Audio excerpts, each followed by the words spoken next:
नमस्कार, मैं वादन स्वीकार कीजिए टीम ओमेगा के सभी सदस्यगणों का। मैं शिवम संजय पांडे और स्वागत है आप सभी का ओमेगा कैरियर इंस्टीट्यूट के इस डिजिटल प्लेटफॉर्म पर। प्रिय साथियों, आपका नीट का एग्जाम हो चुका है और आपकी ओएमआर सीट और आपकी आंसर की ट्रू आंसर की भी आपको मिल गई है और फाइनली आपका रिजल्ट भी एनटीए के द्वारा 13 जून को आपको मिल चुका है, यानी कि प्राप्त हो चुका है। एनटीए के द्वारा आपका रिजल्ट भी 13 जून को रात्रि 9 बजे के बाद डिक्लेयर कर दिया गया है। अब इतना सब कुछ हो जाने के बाद जो एक बेहद महत्वपूर्ण प्रोसेस है वो है काउंसलिंग का। तो आज के अपने इस वीडियो में हम जानेंगे कि नीट यूजी 2023 काउंसलिंग कब से किस तरह कब तक काउंसलिंग संबंधित सभी जानकारियां। ठीक, तो आज के इस वीडियो में साथियों नीट की काउंसलिंग, यूजी की काउंसलिंग से संबंधित हर वो पहलू जानेंगे जो बेहद महत्वपूर्ण होगा आपको एक बेहतर मेडिकल कॉलेज में पहुंचाने के लिए। तो सबसे पहले साथियों हम समझें कि काउंसलिंग क्या है। हम समझेंगे कि काउंसलिंग क्या है।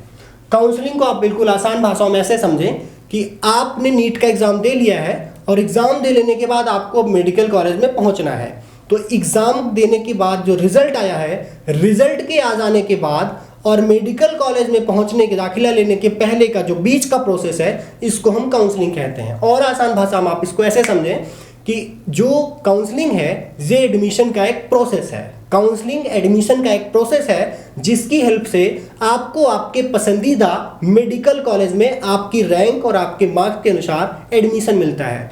ये जो काउंसलिंग है इसका एक लंबा प्रोसेस होता है, इसके कई स्टेप होते हैं जिनको आपको फॉलो करना पड़ता है और फिर आपकी रैंक और आपके नंबर के अनुसार आपको आपके पसंदीदा या जो भी जिस भी लायक आप होते हैं उस मेडिकल कॉलेज में एडमिशन मिलता है।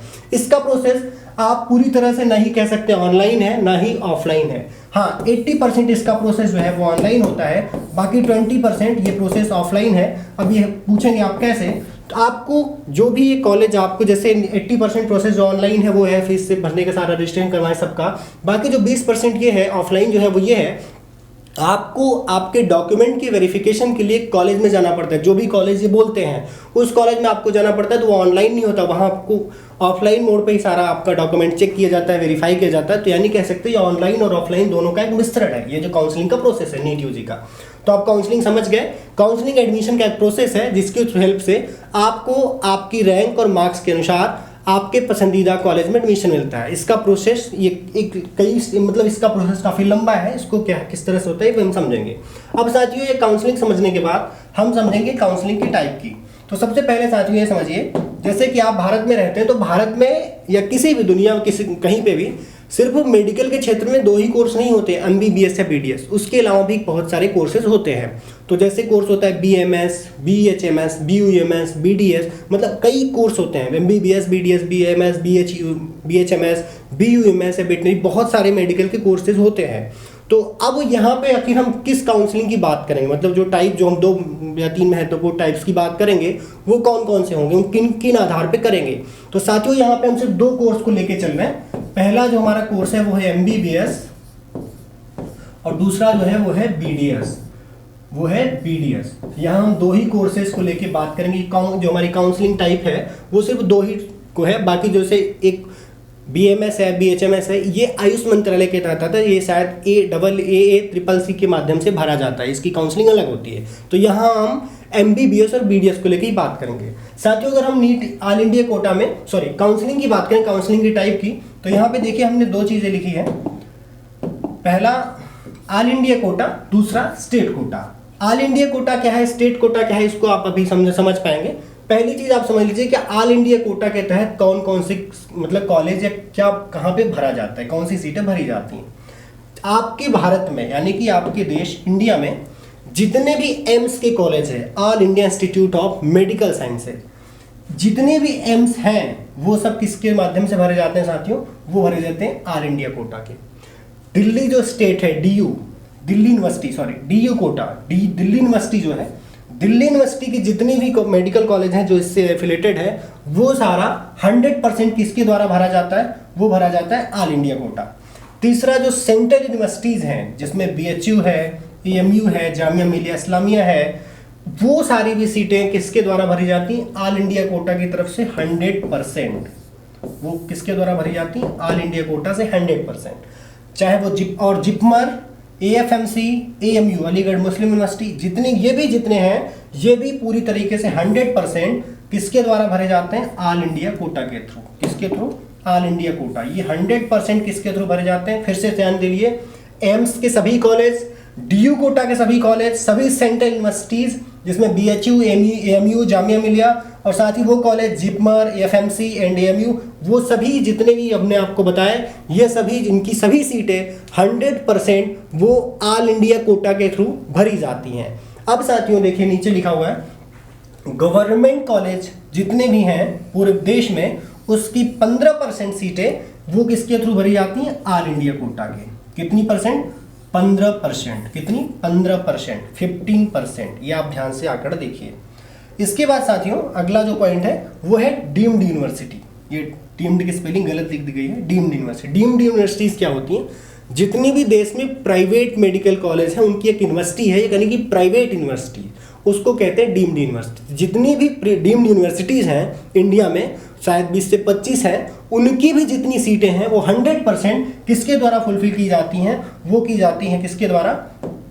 ऑल इंडिया कोटा के थ्रू। किसके द्वारा? All India quota.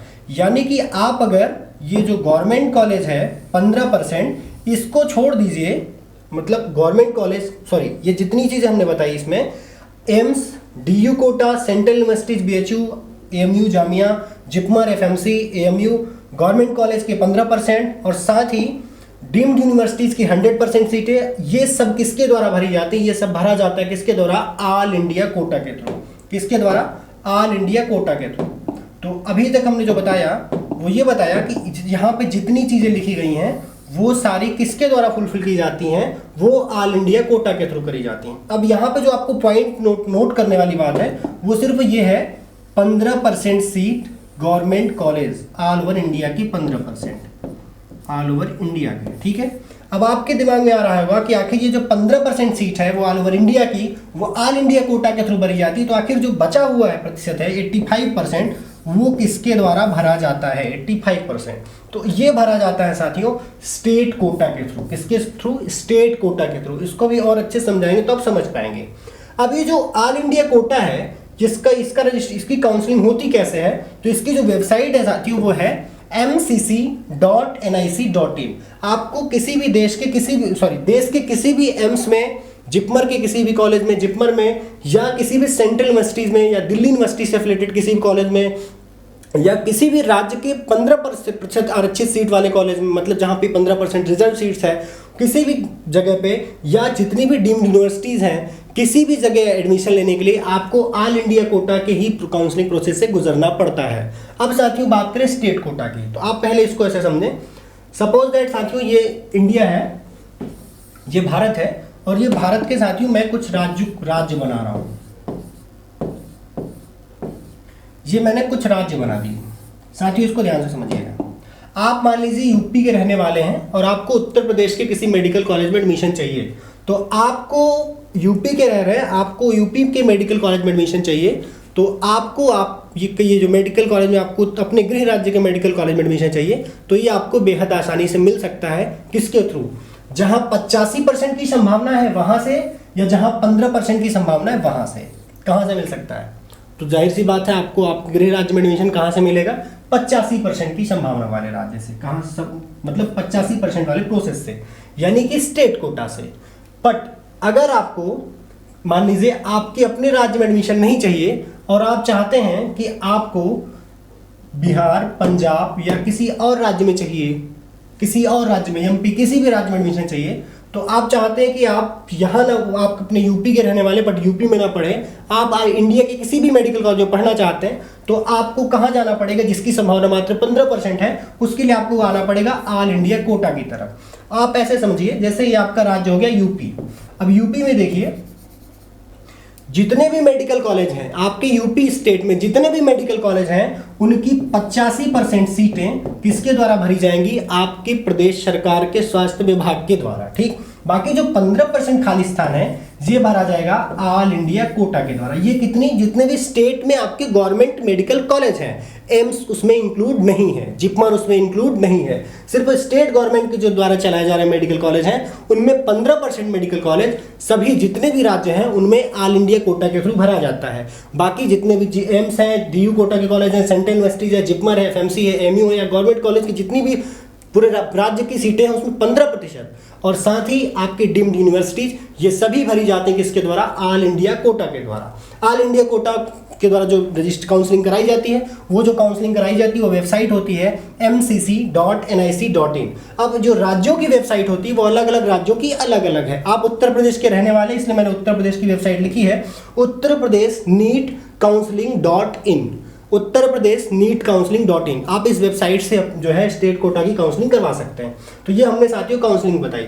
अब जो काउंसलिंग की संभावित तारीख है नीट के एग्जाम के हो जाने के बाद, ये संभावित तारीख है साथियों 7 से 8 जुलाई। 7 जुलाई जो है ये संभावित तारीख है कि आपको जो है आपकी काउंसलिंग 7 जुलाई से स्टार्ट हो जाए। नीट के लिए आपकी काउंसलिंग 7 जुलाई से स्टार्ट हो जाए। तो ये आपने समझ लिया ऑल इंडिया कोटा क्या है, स्टेट कोटा क्या है। ऑल इंडिया कोटा के तहत जितने भी एम्स के कॉलेज हैं, जिपमर के कॉलेज हैं, और साथ ही सेंट्रल यूनिवर्सिटीज हैं, डीम्ड कॉलेज हैं, आपके किसी भी राज्य का 15% का हिस्सा जो है मेडिकल कॉलेज का, वो किसके तहत भरा जाता है? वो भरा जाता है ऑल इंडिया कोटा के तहत। बट आपके राज्य सरकार के द्वारा, आपके राज्य की सरकार के द्वारा जितने भी मेडिकल कॉलेज चलाए जाते हैं उनका 85% हिस्सा किसके द्वारा भरा जाता है? आपके स्टेट कोटा के माध्यम से। स्टेट कोटा की काउंसलिंग होती है। तो अब जो प्रोसेस है काउंसलिंग का, all India quota state quota दोनों का सिमिलर ही होता है, बस कुछ डिफरेंस होते हैं। वो क्या होते हैं हम आपको बता रहे हैं।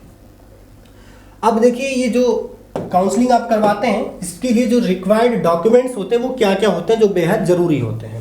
सबसे पहले साथियों आपको अपने क्लास 10th की यानी कि कक्षा 10वीं की सर्टिफिकेट और मार्कशीट, आपने कक्षा 10 पास कर रहा है और 10 जब आपने पास किया, 10वीं आपने पास की है, तो आपके पास आपकी मार्कशीट होनी चाहिए और साथ ही सर्टिफिकेट होना चाहिए जो ये प्रूफ करे कि आपने 10वीं पास की है। दूसरी चीज़, जो दूसरा डॉक्यूमेंट्स है वो है आपकी 12th की मार्कशीट, 12th का सर्टिफिकेट एंड मार्कशीट। मतलब 12वीं में भी आपको यही दिखाना है कि आपके पास आपका अंक पत्र भी है और साथ ही आपके पास एक प्रूफ भी है कि आपने 12th पास करी है। यानी कि कह सकते हैं कक्षा 10वीं का सर्टिफिकेट और मार्कशीट, अंक पत्र और प्रमाण पत्र, कक्षा 12वीं का भी आपको अंक पत्र व प्रमाण पत्र लेके जाना है, और साथ ही नीट का एडमिट कार्ड, नीट का फॉर्म, नीट 2023 में जो आपके स्कोर आए हैं वो score card, NEET seat allotment letter, NEET seat का जो अलॉटमेंट लेटर है, कैटेगरी सर्टिफिकेट इफ एप्लीकेबल, अगर आप किसी भी कैटेगरी में आते हैं, जैसे आप ओबीसी, एससी, एसटी या ईडब्ल्यूएस, जिस भी कैटेगरी में आप आते हैं तो आपको कैटेगरी सर्टिफिकेट भी लेके जाना पड़ेगा अगर आप उस किसी भी कैटेगरी में आते हैं और आपने वहाँ पे लगाया है ऑप्शन। दूसरा है आखिर इसके बाद है साथियों आपको 8 जो है पासपोर्ट साइज के फोटो भी रखने पड़ेंगे। वो फोटो जो होंगे वो वही होंगे जो आपने नीट के एग्जाम में जब आपने फॉर्म फिलअप किया था तब लगाया था। तो आपको आपका पासपोर्ट साइज का फोटो कॉपी वही रखनी पड़ेगी, यानी कि फोटो जो है वही रखनी पड़ेगी जो आपने नीट के एग्जाम में जब आपने एप्लीकेशन फॉर्म भरा था तब लगाया था वो वाली फोटो। अब और उसके बाद प्रूफ ऑफ आइडेंटिटी यानी कि आपका आधार कार्ड, पैन कार्ड या ड्राइविंग लाइसेंस कुछ भी। हमने यहाँ पे आपको 1 2 3 4 5 6 7 8 9 टोटल 9 बातें बताई और 9 बातों को ध्यान से फिर से सुन लीजिए। कक्षा 10वीं का और 12वीं का रिजल्ट और साथ ही आपका जो है मतलब रिजल्ट में मार्कशीट और साथ ही सर्टिफिकेट, वो अब इन दोनों साथ में आते हैं। ठीक, क्लास 10th का रिजल्ट और मार्कशीट, 12th का रिजल्ट और मार्कशीट, नीट का एडमिट कार्ड, नीट का form, NEET 2023 score card, NEET seat allotment letter और साथ ही आपको category certificate if applicable, 8 passport size photocopy same as application form, proof of identity, Aadhaar card, PAN card, driving या license कुछ भी। ठीक है, ये जितनी चीज़ हमने आपको बताई इस सब की आपके पास कॉपी होनी चाहिए और साथ ही सभी आपके पास ओरिजिनल फॉर्म में भी होने चाहिए जो बेहद ज़रूरी हैं, क्योंकि कब आपसे मांग लिया जाए दिखाने के लिए ये आपको सारी चीज़ें आपको मेंटेन रखनी पड़ेगी। ये हमने बात की साथियों रिक्वायरमेंट डॉक्यूमेंट्स की। अब बात करते हैं काउंसलिंग का प्रोसेस क्या है। जैसे कि हमने आपको बताया कि काउंसलिंग के हमने जो टाइप बताए थे वो 2 बताए थे, ऑल इंडिया कोटा और स्टेट कोटा। तो यहाँ हम किसी भी एक काउंसलिंग को बता दें। जैसे कि हम ऑल इंडिया कोटा की बात करें तो काउंसलिंग के जो है वो टोटल 4 प्रोसेस है। पहला जो प्रोसेस है साथियों वो है राउंड 1, दूसरा है राउंड 2, तीसरा है मॉपअप राउंड और चौथा है स्टे राउंड। इसको जानने से पहले साथियों आप एक चीज़ और समझिए, आप जब काउंसलिंग कराते हैं तो आपसे फीस मांगी जाती है। फीस मांगी जाती है, एक वो फीस मांगी जाती है जो रजिस्ट्रेशन की फीस होती है, जो एक छोटा अमाउंट होता है। और जो एक दूसरी फीस मांगी जाती है वो होती है सिक्योरिटी अमाउंट, और आपको दोनों फीस यहाँ पे क्या करनी पड़ेगी, पेमेंट करनी पड़ती है। चाहे आप स्टेट कोटा की काउंसलिंग कराएं, चाहे ऑल इंडिया कोटा की, आपको हर जगह ये जो है फीस, रजिस्ट्रेशन फीस अलग आपको देनी पड़ती है और सिक्योरिटी अमाउंट आपको अलग जमा करना पड़ता है। अब ये प्रोसेस समझिए, मैंने बताया round 1, round 2, round 3, sorry round 1, round 2 mop up round और स्टे राउंड, ठीक है, ये 4 राउंड हैं। इन चारों राउंड को आप समझिए। मान लीजिए आपको किसी पहले राउंड में कोई मेडिकल कॉलेज मिल रहा है, आपने काउंसलिंग कराई ऑल इंडिया कोटा के तहत और आपको किसी मेडिकल कॉलेज में एडमिशन मिल रहा है, पर आपको लग रहा है कि हमें वो जो मेडिकल कॉलेज मिल रहा है वो ठीक नहीं है, हमें कुछ और हमारे हिसाब से बेहतर मिल सकता है। तो आप क्या कराते हैं, आप उसके लिए क्या कराते हैं, अपग्रेडेशन। जब आप वहाँ अपग्रेडेशन का ऑप्शन भरेंगे तो आप अपने आप जो है जहाँ पे आपको मेडिकल कॉलेज मिल गया है, राउंड 1 में आपको मेडिकल कॉलेज मिल गया है, अब आप जब अपग्रेडेशन का ऑप्शन रखेंगे तो आपको राउंड 2 में भी ऑप्शन मिलेगा कि आपको कहाँ पे और अच्छा मेडिकल कॉलेज मिल सकता है, यानी कि आप यहाँ पे पहुँच सकते हैं। आपको अगर यहाँ पे अच्छा मिल गया तो आप इससे लीव कर सकते हैं, आप इसको छोड़ सकते हैं, यहाँ पे इसको छोड़ के यहाँ पहुँच सकते हैं राउंड 2 के माध्यम से।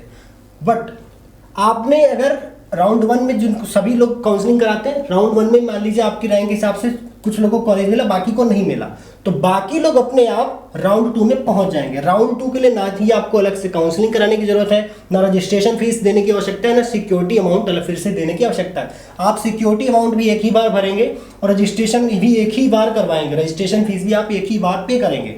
राउंड 1 में आपको कॉलेज नहीं मिला तो अपग्रेडेशन के बाद या जिनको और बेहतर चाहिए वो यहाँ ले आ जाएंगे, और जिनको यहाँ मिला ही नहीं राउंड 1 में, जिनको बिल्कुल मिला ही नहीं है, उनको अपने आप कहाँ आ जाएंगे, राउंड 2 में। अब राउंड 2 में अगर किसी को कॉलेज मिल गया, राउंड 2 में किसी को कॉलेज मिल गया और उसने कॉलेज ले लिया, राउंड 2 में किसी को कॉलेज मिल गया और उसने कॉलेज ले लिया, अब कॉलेज ले लेने के बाद उसको लग रहा है कि हमें अभी भी अच्छा कॉलेज नहीं मिला है, तो इस केस में आपके साथ थोड़ा बुरा ये हो सकता है कि आपने यहाँ पे कॉलेज ले लिया था, बट आपको लग रहा है कि कॉलेज हमें छोड़ना है। अब ये जो कॉलेज आप यहाँ से छोड़ेंगे, अब आप इसके लिए चले जाएंगे मॉप अप राउंड में, जब आप ये कॉलेज छोड़ेंगे तो आपके साथ बुरा क्या होगा कि आपकी जो रजिस्ट्रेशन फीस और सिक्योरिटी अमाउंट है ये आपको वापस नहीं किया जाएगा, आपको रिफंड नहीं किया जाएगा। यानी आप मॉप अप राउंड में जब आप जाएंगे, जब आप यहाँ कॉलेज छोड़ते हैं, ये उनके लिए है जो छोड़ रहे हैं कॉलेज, जिनको यहाँ पे मिल गया था उन्होंने यहाँ ले लिया, उसके लिए तो कोई नहीं, क्योंकि उन्होंने अपग्रेडेशन के थ्रू उनको यहाँ से मिल गया। बट राउंड 2 में आपने एडमिशन के बाद जब कॉलेज छोड़ा है, मतलब जो आपने कॉलेज मिल गया और आप यहाँ छोड़ना चाहते हैं, जो मॉप अप राउंड में आप जाना चाहते हैं, तो यहाँ पे क्या है, जो आपको फीस लगी, सिक्योरिटी अमाउंट है, वो आपको नॉन रिफंडेबल है। फिर आपको मॉप अप राउंड में अलग से आपको फिर से रजिस्ट्रेशन, फिर से सिक्योरिटी अमाउंट देना पड़ता है। उसके बाद आप यहाँ आते, क्योंकि आपको कॉलेज मिल गया था, आपने मिले सीट को छोड़ा है, जो आपको मिल गई थी, अलॉट कर दी गई थी, उसको आपने छोड़ा है, तो यहाँ पे आपको जो है ये अमाउंट रिफंडेबल नहीं रहता है। बट अगर आपको मान लीजिए कॉलेज में यहाँ भी एडमिशन नहीं मिलता है, यहाँ भी आपको नहीं मिला, यहाँ भी नहीं मिला, तो आप अपने आप मॉप अप राउंड के लिए चले जाते हैं। अगर आपको अब यहाँ मतलब तीनों प्रोसेस में, कॉलेज में दोनों प्रोसेस में आपको एडमिशन नहीं मिला है, ये आप ध्यान से पहले समझ लीजिए। ये ऐसे हमने समझा आपको, जैसे कि round 1, round 2 mop up round, stay round. पहले वो लोग हैं जिन्हें राउंड 1 में कॉलेज नहीं मिला, वो अपने आप कहाँ चले जाएंगे, राउंड 2 में। जिन्हें राउंड 2 में भी कॉलेज नहीं मिला, वो अपने आप कहाँ चले जाएंगे, मॉप अप राउंड में। इसके लिए उन्हें कोई भी सिक्योरिटी फीस या एक्स्ट्रा जो है जो रजिस्ट्रेशन अमाउंट है वो देने की आवश्यकता नहीं है, रजिस्ट्रेशन फीस या सिक्योरिटी अमाउंट देने की आवश्यकता नहीं। वो एक ही बार रजिस्ट्रेशन हुआ, अपने आप round 1, round 2 mop up round में आप पहुँच जाएंगे। और अगर आपको कॉलेज वहाँ भी मॉप अप राउंड में नहीं मिलता तो आप स्टे राउंड में पहुंचेंगे, वहाँ भी अगर आपको कॉलेज मिल जा रहा है तो अच्छी बात है, और नहीं मिलता तो आप काउंसलिंग से बाहर चले जाएंगे। ये उनके लिए जो उनको अपने रैंक के अनुसार से, नंबर के अनुसार से कॉलेज मिलने वाला है। दूसरे वो हैं जो अपनी पसंद से कॉलेज लेना चाहते हैं, यानी कि उन्हें राउंड 1 में लगा कि उनको उनकी पसंद का कॉलेज नहीं मिला तो राउंड 2 में आ गए। अब राउंड 2 में, राउंड 1 के बाद जो राउंड 2 में आ गए, उन्हें तो मान लीजिए भाई ऑप्शन था, क्योंकि वहाँ से उनके पास ऑप्शन था, राउंड 2 में कॉलेज ले लिया।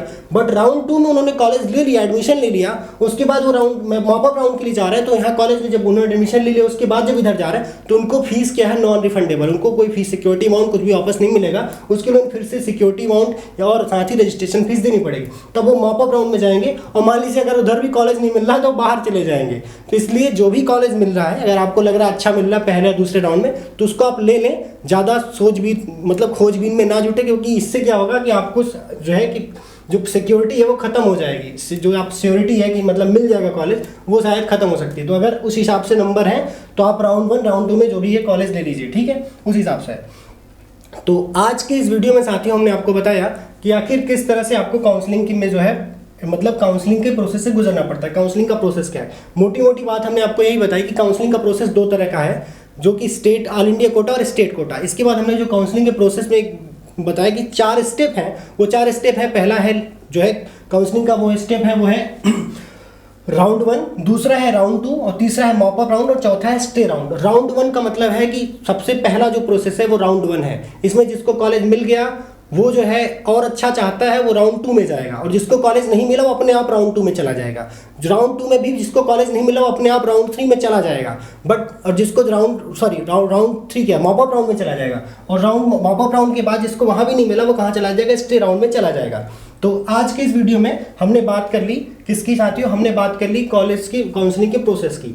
तो आज के इस पूरे वीडियो में हमने आपको जानकारी दी कि आखिर काउंसलिंग कैसे होती है, काउंसलिंग के क्या प्रोसेस होते हैं। तो काउंसलिंग 4 तरीके से होती है, round 1, round 2, mop up round और स्टे राउंड। ठीक है, आपको अपनी रैंक के हिसाब से, आपको अपनी नंबर के अनुसार से कॉलेज मिलता है जहाँ कि आप एडमिशन लेते हैं। तो काउंसलिंग का प्रोसेस है। इसके बाद हम आपको जब काउंसलिंग की डेट आ जाएगी तो और बेहतरीन हर एक पहलू को लेकर एक सटीक विश्लेषण के साथ आपको एक वीडियो देंगे, जिससे कि आप और अच्छे समझ पाएंगे और अपनी काउंसलिंग को कैसे आप आसानी से कर पाएंगे इसके बारे में हम जानकारी देंगे। तब तक के लिए थैंक यू, धन्यवाद।